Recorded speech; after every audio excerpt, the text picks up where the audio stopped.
And then, of course, we have scenes such as Okinawa. It was Okinawa that saw an invasion force of over 172,000 U.S. Marines. Actually occurred, or began, that is, on April Fool's Day, of all days, in 1945. That many soldiers were needed because Okinawa was defended by over 100,000 Japanese soldiers and saw 2,000 kamikaze planes that managed to sink 32 ships, killing over 5,000 sailors.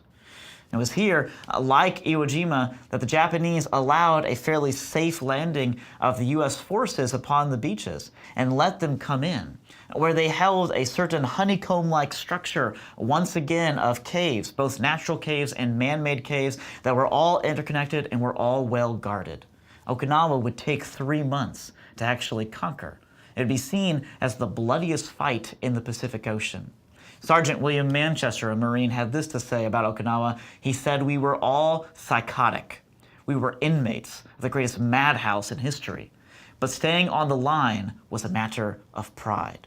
It was here that the Marines saw regular suicide attacks by Japanese soldiers equipped with backpacks filled with explosives.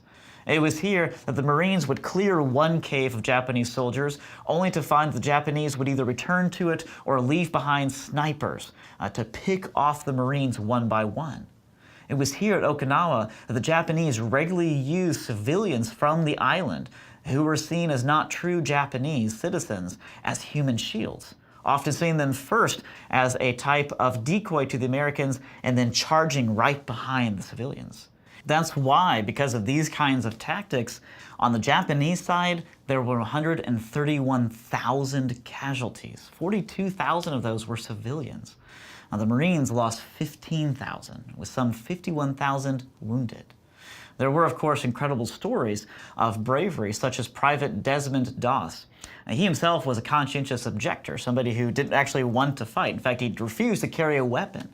But he found his moment of heroism at Okinawa because he managed to lower some 50 injured Marines one by one to safety, earning himself the Medal of Honor. But still, it would take many actions of bravery. It would take incredible endurance and incredible firepower to finally conquer Japan. We'll talk about that issue, though, in the next lecture.